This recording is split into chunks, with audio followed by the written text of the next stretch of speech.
Halo rekan ASN, apa kabar? Selamat datang di program Pojok Bisa Tanya Kebijakan PAN RB. Bersama saya Mahardika Lukas, kita akan membahas berbagai topik yang dekat dengan kehidupan kita sebagai aparatur sipil negara. Nah, saat ini kita akan membahas salah satu kegiatan tahunan yang diselenggarakan oleh Kementerian PAN RB, yaitu Kompetisi Inovasi Pelayanan Publik. Tahun 2025 merupakan tahun ke-11 penyelenggaraan Kompetisi Inovasi Pelayanan Publik. Dan di tahun ini, kompetisi ini mengusung tema mewujudkan pelayanan publik berdampak untuk kesejahteraan masyarakat. Untuk mengetahuinya lebih mendalam tentang kompetisi ini, maka telah bergabung bersama saya pada kesempatan kali ini, Deputi Bidang Pelayanan Publik Kementerian PAN RB, Bapak Otto Kuswandaru. Selamat datang Bapak. Selamat datang, terima kasih. Gimana kabarnya Pak Otto? Baik, baik sekali. Baik. Sebelum kita mulai mengulik tentang kompetisi inovasi pelayanan publik tahun 2025, mungkin banyak rekan ASN yang belum terlalu paham nih Pak. Kira-kira Pak Otto sebagai Deputi Bidang Pelayanan Publik di Kementerian PAN RB itu ngurusinnya tentang apa aja Pak Otto? Pertama tentu posisi Deputi Pelayanan Publik itu adalah pembantu menteri ya. Apa yang saya lakukan tentu menyiapkan semua proses perumusan kebijakan. Kalau berdasarkan Undang-Undang 25, ada 3 hal yang harus kami siapkan. Pertama, bagaimana kebijakan Menteri PAN RB itu disiapkan, dibuat pada sektor pelayanan publik. Yang kedua, dilakukan upaya-upaya penyiapan yang dilakukan oleh Bu Menteri terkait evaluasi dan pemantauan implementasi pelayanan publiknya. Dan yang ketiga kaitannya dengan bagaimana Menpan itu merumuskan sebuah kebijakan-kebijakan yang terkait dengan implementasi dan seterusnya. Semua pelayanan publik pokoknya seluruh Indonesia ya Pak ya? Seluruh dunia. Karena di dalam instansi pemerintah juga berada di seluruh dunia, yaitu di KBRI, kemudian di lembaga-lembaga perwakilan kita di luar negeri yang lain. Semuanya masuk ke ranah otoritasnya Pak Otto sebagai Deputi Pelayanan Menteri PAN RB. Menteri PAN RB. Oke Pak, kita akan ngobrol tentang kompetisi inovasi pelayanan publik. Pak, ini kan bukan barang baru nih Pak. 2025 sudah penyelenggaraan ke-11 dari kompetisi inovasi pelayanan publik. Sebenarnya Kementerian PAN RB ini punya atensi khusus nggak dalam penyelenggaraan KIPP ini? Biasa kita nyebut kompetisi inovasi pelayanan publik ini sebagai KIPP di tahun 2025 ini. Apa Pak atensi khususnya? Pertanyaan bagus ini ya. Sebenarnya Kemenpan RB ini tentu memandang kompetisi inovasi pelayanan publik itu sebagai sebuah inisiatif strategis ya. Artinya bukan semata-mata dia merupakan program rutin tahunan, tetapi KIPP itu hadir sebagai tools for transformative governance yang diarahkan untuk memperkuat agenda reformasi birokrasi yang tentu saja berdampak kepada rakyat. Secara substansial memang perhatian kita, Kemenpan RB itu tertuju pada bagaimana KIPP itu mampu menjadi katalis bagi terciptanya inovasi pelayanan publik yang ini ada sekitar 6 yang menjadi hal yang kita harus tuju. Pertama, adaptif terhadap dinamika dan kebutuhan masyarakat. Yang kedua, perhatian kita terkait KIPP itu harus mampu mendorong pelayanan yang lebih modern, efisien, dan akuntabel. Kemudian yang ketiga tentu kita sebagai instansi pemerintah wajib mampu menjawab tantangan kesenjangan kapasitas antar penyelenggara layanan. Ini katanya lebih kepada SDM ya. Kemudian yang keempat tentu kita mengharus utamakan inklusivitas. Ini adalah hal yang tentu saja sangat penting dalam tataran global, termasuk juga bagaimana kita mampu melakukan upaya menyetarakan akses pelayanan publik. Kemudian yang selanjutnya adalah bagaimana kita harus mampu dengan KIPP itu memperkuat praktek kolaboratif. Dengan siapa? Tentu saja antar lintas sektor maupun bagaimana kita mendorong co-creation-nya. Dan yang terakhir tentu saja seluruh inovasi yang disertakan dalam KIPP tahun ini, tahun 2025 ini, tentu saja kami mengharapkan memenuhi beberapa prinsip penting. Pertama, prinsip kebaruan atau novelty. Yang kedua, prinsip keberlanjutan atau sustainability. Dan yang ketiga adalah prinsip replikasi atau scalability. Tentu saja kata kunci akhirnya adalah inovasi itu harus berdampak langsung kepada rakyat Indonesia. Tadi kita sudah melihat atensi-atensi khusus ya, Kementerian Pan-RB dalam penyelenggaraan KIPP tahun 2025 ini. Apakah atensi itu akan mengubah KIPP 2025 ini di momen yang baru atau ternyata masih sama aja kayak sebelumnya, Pak Oto? Kayak KIPP di masa-masa sebelumnya.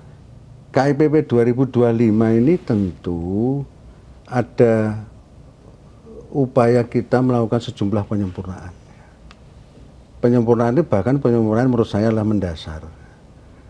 Dalam pelaksanaan KIPP 2025 yang membedakan dengan KIPP sebelumnya itu minimal ada 3 hal yang krusial. Pertama, kaitannya bagaimana kita sudah menetapkan penyusunan kategori inovasi itu diselaraskan dengan Astacita. Astacita kaitannya dengan program-program strategis pemerintah Presiden Bapak Prabowo, termasuk bagaimana kita menyusun kategori ini juga melalui pendekatan program-program yang basisnya adalah RPJMN dari pemerintah kita. Tentu pendekatan ini menggantikan klasifikasi sektoral yang selama ini kita sudah jalankan. Apakah yang sebelumnya buruk? Tidak. Ini dalam bentuk bagaimana kita melakukan adaptasi dengan target-target pemerintah saat ini. Tentu ini memungkinkan inovasi lebih selaras dengan agenda pembangunan nasional, baik jangka menengah maupun jangka panjang. Yang kedua, terkait KIPP 2025 ini, kita melakukan upaya perubahan yang fundamental, yaitu kementerian dan lembaga teknis itu nanti kita dorong, kita libatkan sebagai pengampu kategori inovasi.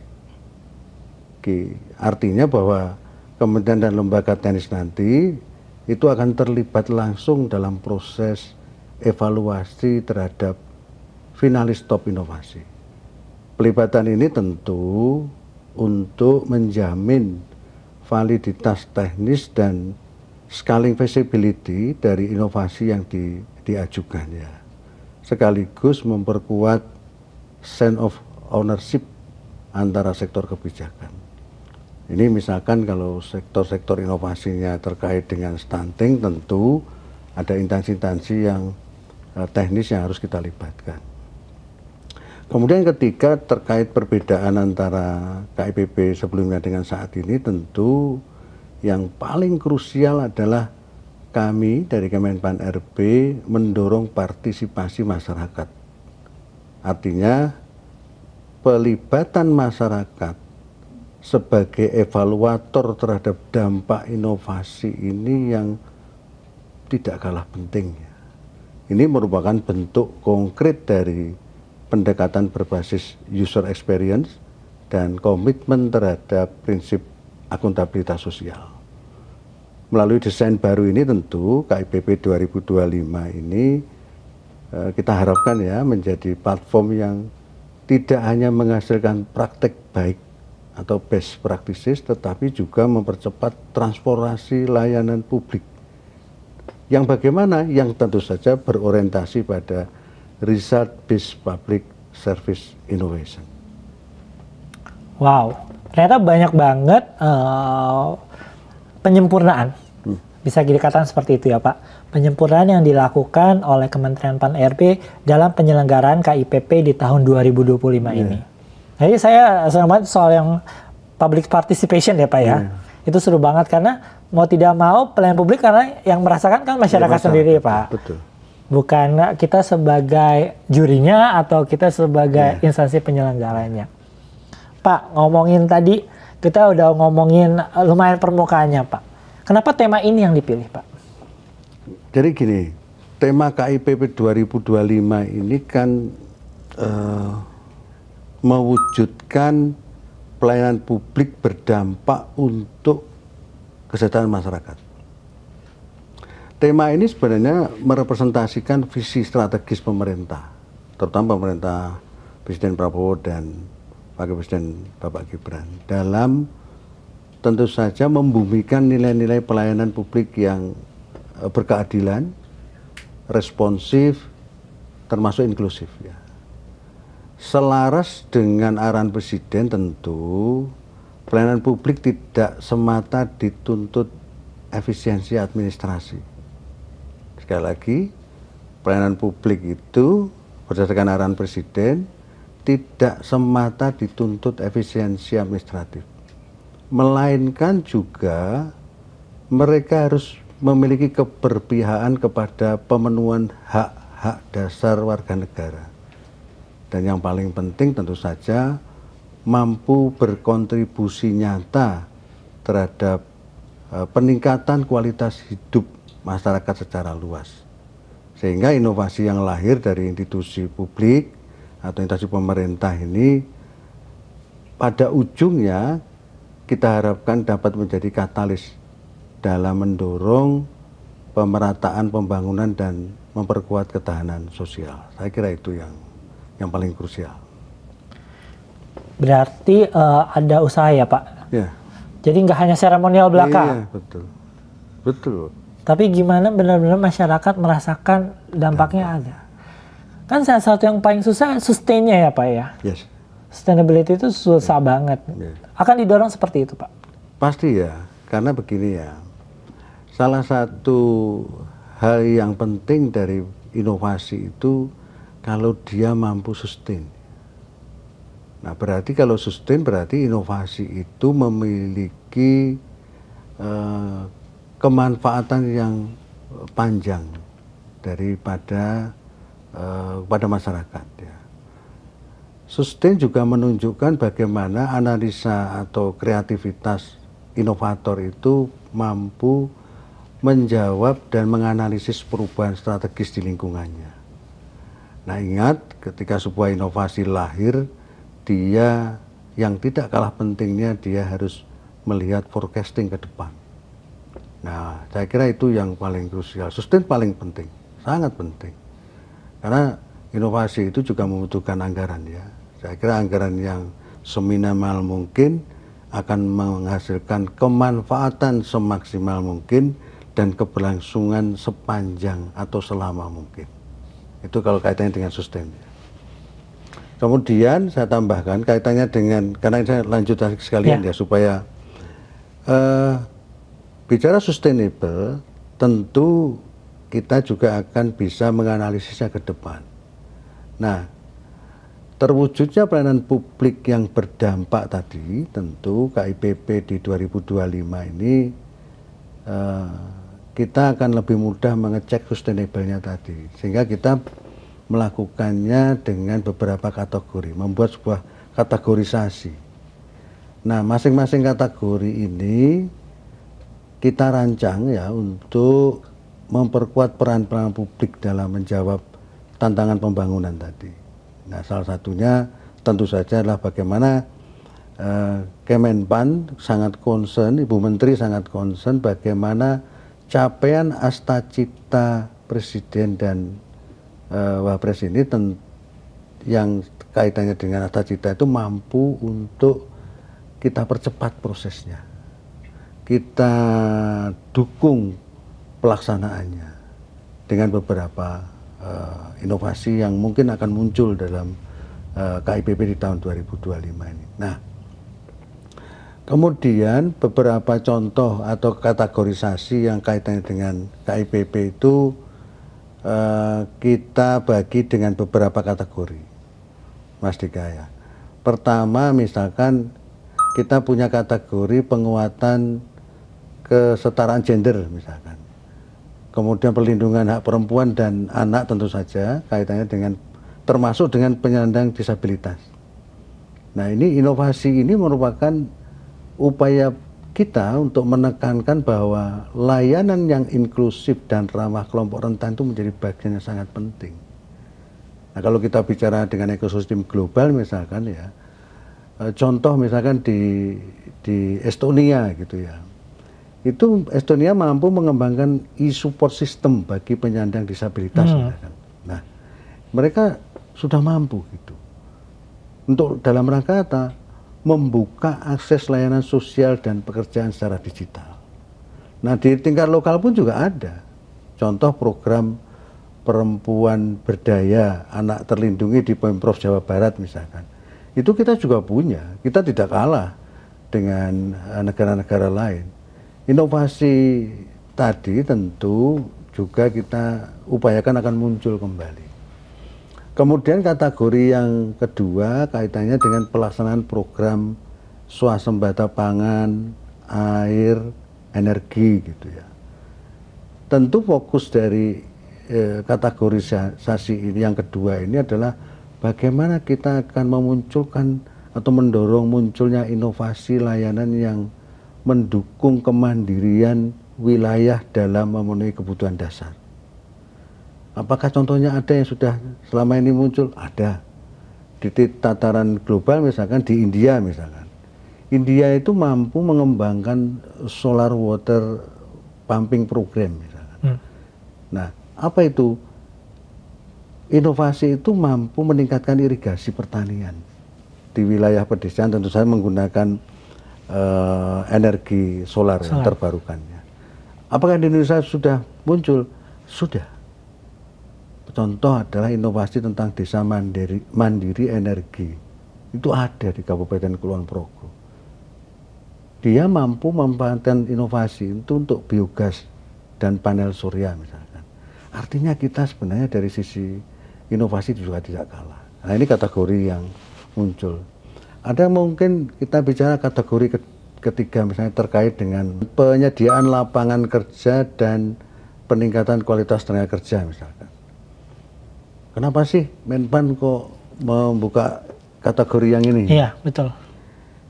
Kategori ini sebenarnya inovasi yang ini adalah kita ingin mendorong kemudahan akses. Akses apa?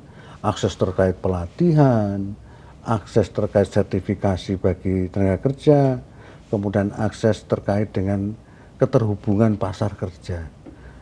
Pelatihan, sertifikasi, kemudian kita dorong akses ke pasar kerja. Jadi tiga-tiganya menjadi siklus yang sangat krusial. Pak, contohnya apakah inovasi semacam ini sudah ada di Indonesia? Ada. Di luar negeri? Ada. Contoh Singapore Skill Future misalkan. Itu menyediakan kredit pembelajaran seumur hidup untuk semua warga negaranya.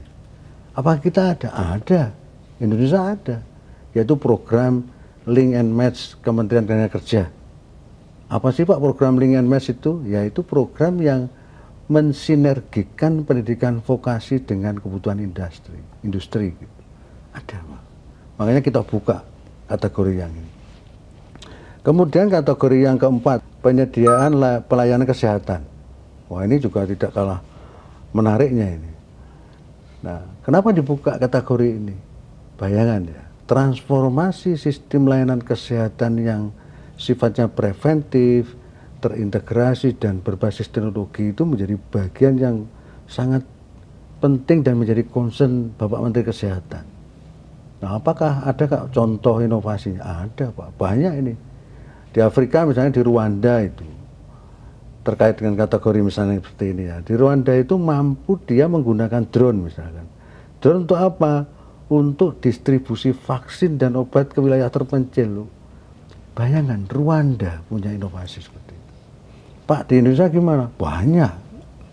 Makanya kita buka lagi tuh kategori ini. Apa contohnya ya? Puskesmas digital. Ngeri kan? Ada Pak. Terkait dengan yang dilakukan oleh Dinas Kesehatan Kota Semarang misalkan. Ya, puskesmas digital itu apa sih Pak? Yaitu mereka mampu memanfaatkan dashboard data real time untuk respon cepat terhadap apa? Terhadap penyakit menular. Banyak Pak inovasi seperti ini. Kemudian inovasi yang kelima, kategori yang kelima, mohon maaf. Mas Dika mungkin pernah dengar pemerataan ekonomi dan penguatan UMKM. Ya. Ini lagi UMKM ini lagi seksi-seksinya, Pak. Ini kita buka juga Mas Dika, kategori ini. Nah, kategori ini kenapa dibuka? Karena Ibu Menteri ingin mendorong ekosistem yang memperkuat daya saing UMKM yang berbasis teknologi dan komunitas. Nah, kalau kita sebagai negara yang merupakan salah satu bagian ekosistem global, tentu ada kak contohnya? Contohnya ada, Korea Selatan sudah menjalankan, misalkan Korea Selatan mengembangkan Creative Economy Innovation Center.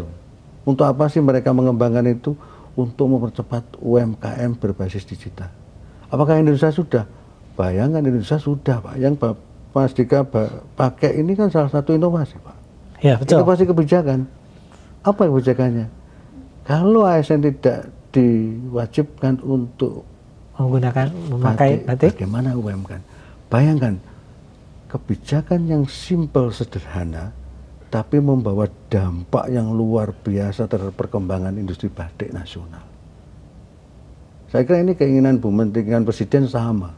Bagaimana UMKM itu kita harus dorong untuk terus berkembang. Menggunakan tidak perlu mulu-mulu, kebijakan yang sangat simpel, sederhana, tapi membawa dampak.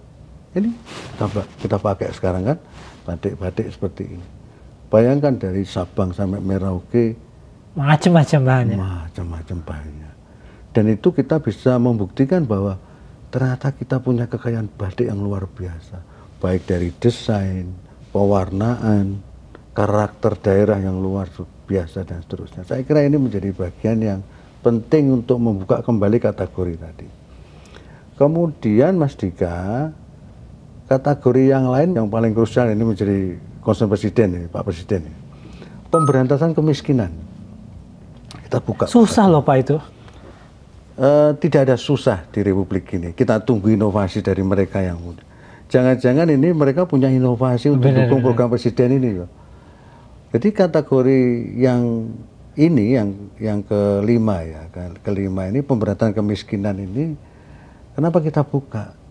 Karena Ibu Menteri ingin sekali inovasi ini mampu kita bangun dan diarahkan pada pendekatan intervensi lintas sektor berbasis data terpadu. Nah, contohnya ada nggak sih secara global? Ada. Brasil Bolsa Familia Program itu sudah muncul. Itu di Brasil. Tentang apa sih? Dia, negara itu mampu mengintegrasikan transfer tunai bersyarat dengan pendidikan dan kesehatan. Bayangkan dia terintegrasi begitu. Dalam rangka untuk pemberantasan kemiskinan. Di Indonesia ada nggak? Banyak. Sudah ada. Apakah perlu? Kenapa harus dibuka inovasi? Mari kita buka lagi, siapa tahu ada inovasi-inovasi yang lebih canggih. Yang sudah ada apa contohnya? Data terpadu kesejahteraan sosial. Ada Pak di kita. Kalau biasa kita singkat DTKS. Ya. Jadi DTKS itu digunakan untuk menyalurkan bantuan sosial secara tepat sasaran. Nah, selanjutnya kategori yang kekinian Mas Dika, itu terkait transformasi digital pelayanan publik. Baru nih Pak? Sebenarnya bukan baru banget, tetapi ini ruang-ruang ini sebenarnya memastikan bahwa teman-teman yang bergerak di ASN yang bergerak atau pemerintah yang bergerak di digital pelayanan publik itu kita kasih ruang yang luas untuk berinovasi. Nah, kenapa kita buka kategori ini? Kategori ini Ibu Menteri sekali lagi juga ingin mendorong percepatan digitalisasi layanan berbasis kebutuhan warga, kebutuhan rakyat. Kemudian kita juga ingin mendorong interoperabilitas datanya. Kemudian kita juga ingin prinsip kemudahan akses itu benar-benar dirasakan oleh rakyat. Contohnya apa sih yang sekarang sudah ada? Kalau di nasional ya mall pelayanan publik digital ya, yang mampu memberikan manfaat kepada terutama di sektor tenaga kesehatan yang untuk perizinan dan seterusnya, itu sudah jalan. Kemudian kalau tataran global gimana Pak? Ada. Kalau kemarin Bu Menteri kedatangan Menteri Luar Negeri Estonia, di luar negeri Estonia menjelaskan secara detail, konkret bagaimana Estonia mampu atau berhasil membuat X-Route platform ya, yang memungkinkan pertukaran antar instansi itu berjalan secara otomatis dan aman. Tentang apa? Tentang datanya. Ya, tentu saja ini di Indonesia juga bisa kita dorong, saya kira. Terus kemudian masih ada dua lagi nih kategori. Teruskan ya. Teruskan dong. Nah, kategori yang selanjutnya itu terkait dengan pelestarian lingkungan hidup dan adaptasi perubahan iklim. Ini juga menjadi, saya kira menjadi tema yang bagus ya. Dan saat ini juga mulai digaungkan di secara global. Nah, kategori ini fokusnya kepada apa sih? Yaitu kepada layanan yang mendukung transisi hijau dan ketahanan iklim. Ini jadi concern global ya. Nah, contoh ya, di tataran global yang saya tahu ini adalah misalkan Costa Rica itu mampu memanfaatkan sistem pembayaran jasa lingkungan untuk menjaga hutan dan keanekaragaman hayati. Di Indonesia gimana? Ada juga, banyak. Program Kamplung Iklim atau Proklim, mungkin pernah dengar ya. Itu juga yang dibuat atau dilakukan oleh Kementerian Lingkungan Hidup itu juga sudah menjalankan hal seperti itu untuk dalam rangka pelestarian lingkungan. Program itu untuk apa sih? Dalam rangka memberdayakan masyarakat dalam mitigasi dan adaptasi iklim berbasis lokal. Bayangin, kita ini nggak kalah sebenarnya. Dengan kita juga bisa meneguhkan diri bahwa dari tataran inovasi, terutama inovasi pelayanan publik, kita itu sudah, menurut saya sudah sejajar dan tidak kalah dengan negara-negara yang maju tadi. Kemudian yang terakhir nih, kategori terakhir ini sebenarnya kategori yang mendukung penuh program Bapak Presiden. Ya, kita membuka ruang yang seluas-luasnya terkait dengan inovasi tentang apa? Tentang pelaksanaan program makan bergizi. Nah, ini penting ini. Guna memastikan bagaimana apakah ada inovasi supaya akses makanan bergizi terutama bagi anak-anak kita, kemudian terutama bagi ibu hamil, balita, dan anak sekolah ini bisa berjalan dengan efektif. Saya yakin banyak sekali yang akan masuk dalam kategori gini. Karena kami juga mengundang bahwa program-program Bapak Presiden yang baik-baik ini tentu saja kita harus dukung. Apakah ada inovasi-inovasi yang muncul. Nah, saya kira ini menjadi bagian yang penting beberapa kategori tadi dan penjelasan sedikit. Demikian Mas Dika. Pak, contohnya tadi Bapak selalu mensandingkan yang global dan lokal gitu ya Pak. Dan saya dari penjelasan Bapak, oh ternyata Indonesia tuh sekaya itu sebenarnya dengan inovasi. Berarti kan inovator-inovator ini sangat visioner dong Pak. Betul. Forecastingnya mereka sangat baik kan, melihat bagaimana kedepannya inovasi-inovasi ini dapat menjawab setiap permasalahan yang ada di masyarakat Indonesia. Wow, sebegitu banyaknya Pak inovasi-inovasinya. Banyak sekali inovasi yang sudah kita hasilkan. Nggak hanya di bidang kesehatan, tapi di berbagai macam ya. Mantap sekali ternyata Pak. Pak, saya mau nanya sekarang Pak. Mungkin ada rekan ASN yang berminat, pengen ikutan. Kantornya, unitnya, organisasinya gitu. Ih seru nih kayaknya kita ikutan KIPP ya gitu. Tapi kalau saya ikut, manfaat buat sayanya apa Pak? Kalau saya ikut di tahun 2025 ini, kita niat nih, ayo kita ikut KIPP 2025. Manfaatnya apa aja sih Pak sebenarnya?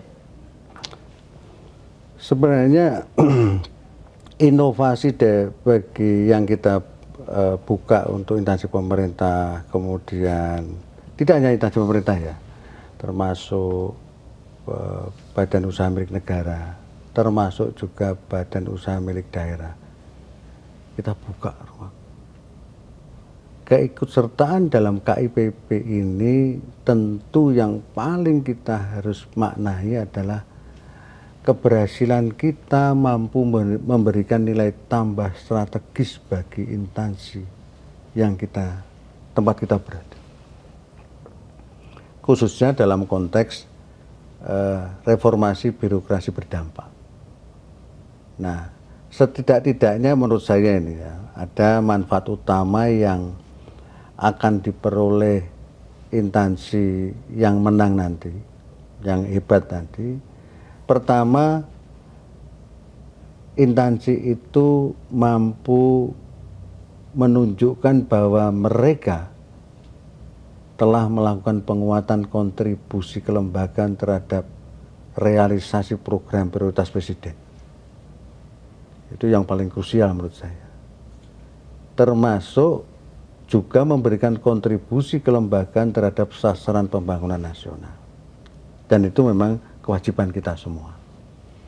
Yang kedua, instansi tempat inovator berada itu akan menunjukkan bahwa mereka memiliki kemampuan menjawab dinamika global serta aspirasi masyarakat. Dinamika globalnya dia bisa analisis, mereka bisa jawab, dan yang paling penting adalah ketika inovator itu menjalankan inovasinya, ada hal yang paling krusial, yaitu bahwa masyarakat atau kita semua mengakui bahwa mereka telah menjawab aspirasi masyarakat itu. Dan yang ketiga adalah bagaimana mereka menunjukkan upaya untuk meningkatkan kepuasan. Tidak hanya puas, tapi kepercayaan. Tidak hanya puas, tidak hanya kepercayaan, tapi ditambah satu lagi yang paling krusial. Setelah puas, setelah percaya, maka akan muncul partisipasi masyarakat dalam proses pelayanan publik. Karena inovasi yang mampu memberikan dampak kenaikan kepuasan, kenaikan kepercayaan masyarakat, itu pasti nanti dampaknya adalah bagaimana masyarakat itu mampu dan mau secara sukarela berpartisipasi. Nah, ini yang paling penting. Saya kira itu Pak dari posisi.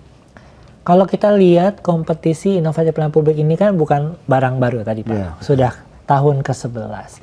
Di tahun-tahun sebelumnya kita ternyata beberapa inovasi pelayanan publik ini berhasil loh menjadi juara di ajang pelayanan publik internasional. Betul, betul. Atau UNPSA. Gitu. Kebanyakan inovasi-inovasi ini lahir dari KIPP Pak. Ya. Terus untuk kedepannya seperti apa Pak? Perkembangan inovasi-inovasi yang nantinya mungkin akan menjuarai KIPP 2025. Betul dari Mas Dika.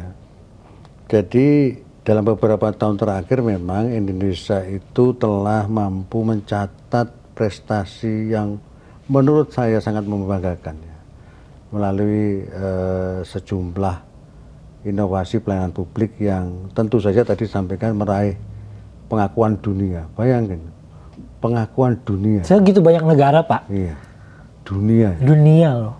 Nah, tadi disebutkan seperti kemenangan dalam ajang United Nations Public Service Award misalkan di UNPSA ya tadi. Itu ada dua ya, ada sistem edat kalau nggak salah di Kabupaten Teluk Bintuni. Teluk Bintuni loh, juara dunia. Bukan dari kota besar. Bukan kota. Nah, kemudian juga inovasi lainnya seperti Sanpisan itu dari kota Semarang. Capaian ini menunjukkan bahwa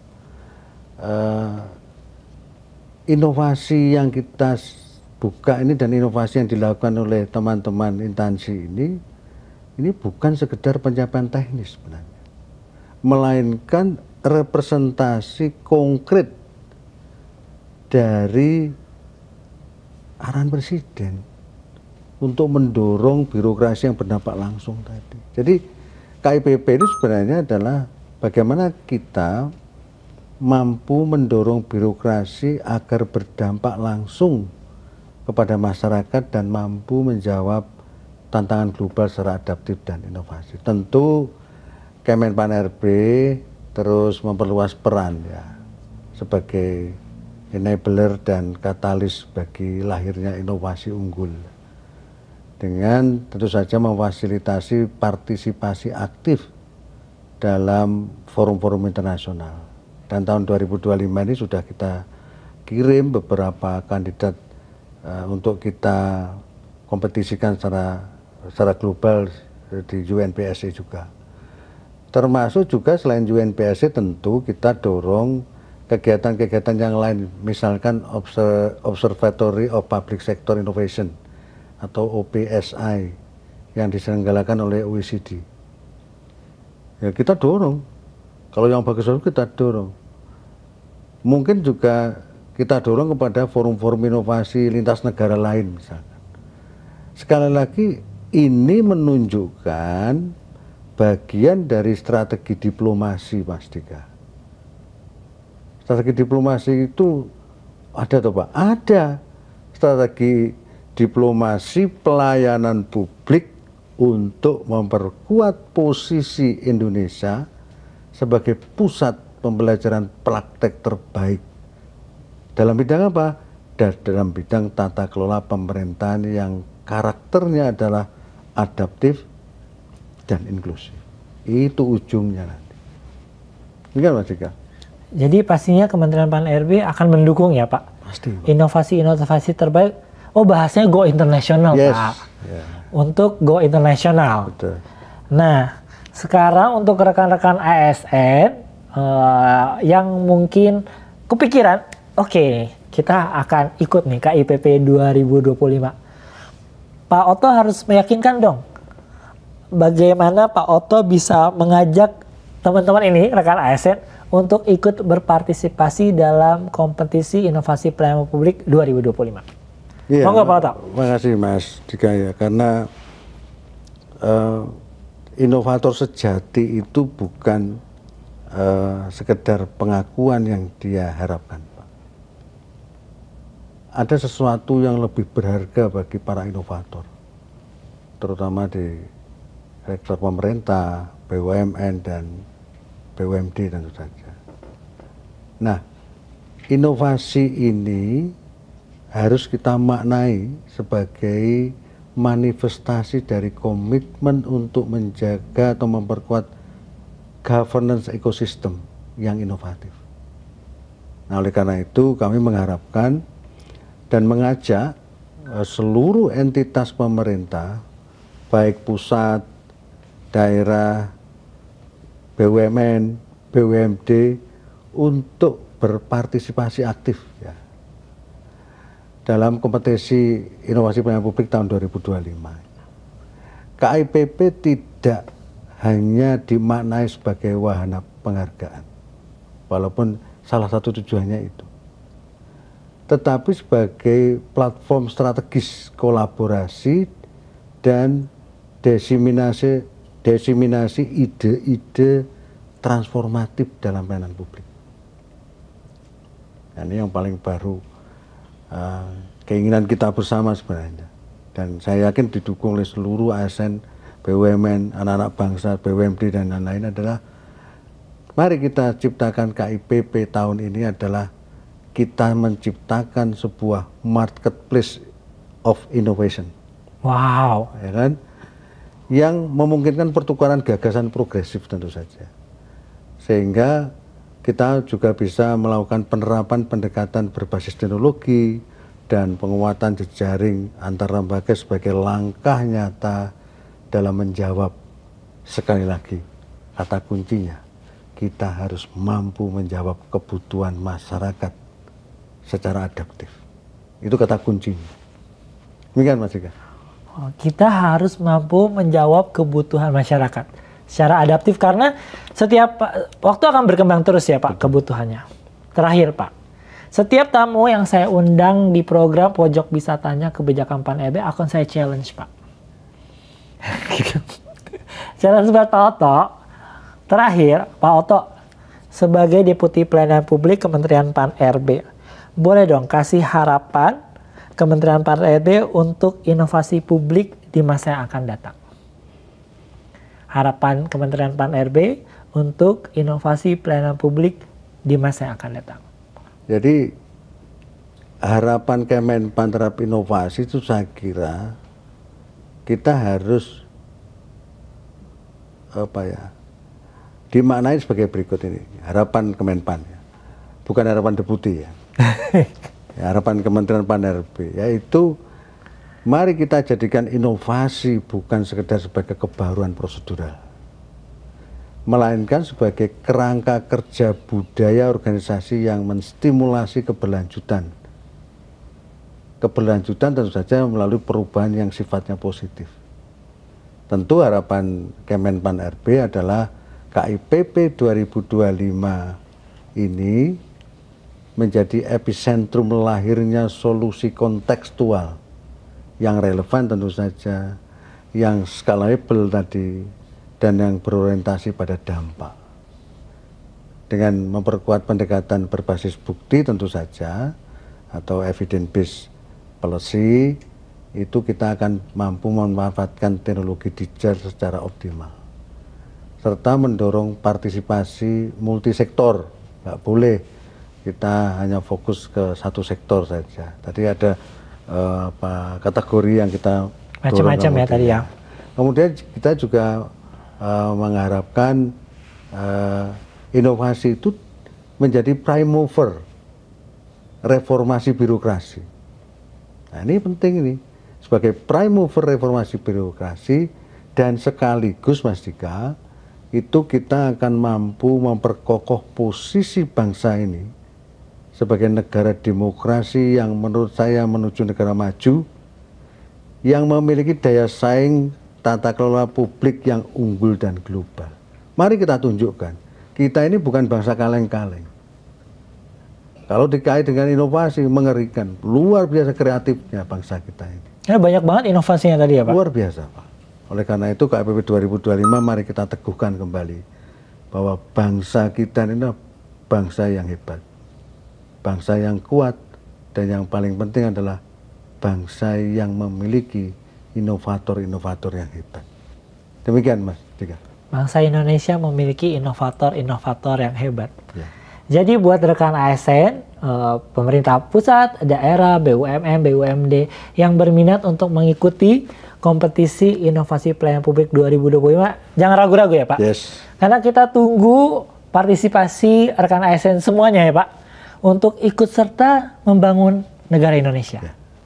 Yang punya inovasi bagus banget.